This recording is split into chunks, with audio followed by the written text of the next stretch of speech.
ক্যাংড়াটা ভাজা তেলে শুকনো লঙ্কা, তেজপাতা আর কালো জিরে দিয়েছি। দেওয়ার পরে এই যে ক্যাংড়াটা নুন হলুদ দিয়ে ভেজে রেখেছি, আর তেলের মধ্যে এবার কাঁচা লঙ্কা আর পেঁয়াজ দিয়ে দিচ্ছি।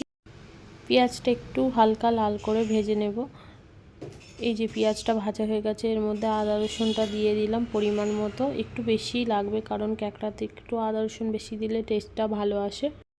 এবার টমেটোটাও দিয়ে দিয়েছি, দিয়ে এবার একটু নুন দিচ্ছি, দিয়ে হালকা করে চাপা দিয়ে দেবো যাতে এগুলো নরম হয়ে যায়। ততক্ষণ আমি একটা মশলা বানিয়ে এখানে আমি নিয়ে নিয়েছি হলুদ, লঙ্কার গুঁড়ো আর জিরের গুঁড়ো। এইটাই একটু মিশিয়ে নেব হালকা জল দিয়ে, দিয়ে ওর মধ্যে দেব। এই যে দেখো আমি একটু নেড়ে চেড়ে মশলাটা দিয়ে দিলাম, আর বাটিটা ধুয়ে একটু জল দিয়েছি। পেঁয়াজ টমেটো মশলা ভালো করে মোটামুটি কষানো হয়ে গেছে। এবার আমি এর মধ্যে ক্যাঁকড়াগুলো দিয়ে দেব।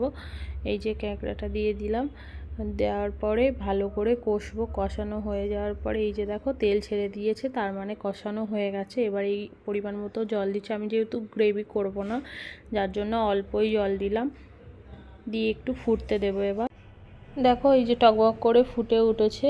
এবার দেখো আমি গরম মশলাটা দিয়ে দিচ্ছি। আমি যেহেতু এতটা ঝোল রাখবো না, একটু মাখা মাখা করব, তো এই যে দেখো মাখা মাখা হয়ে গেছে। এবার একটু ধনেপাতা দিলাম। এই দেখো আমার ক্যাঁকড়া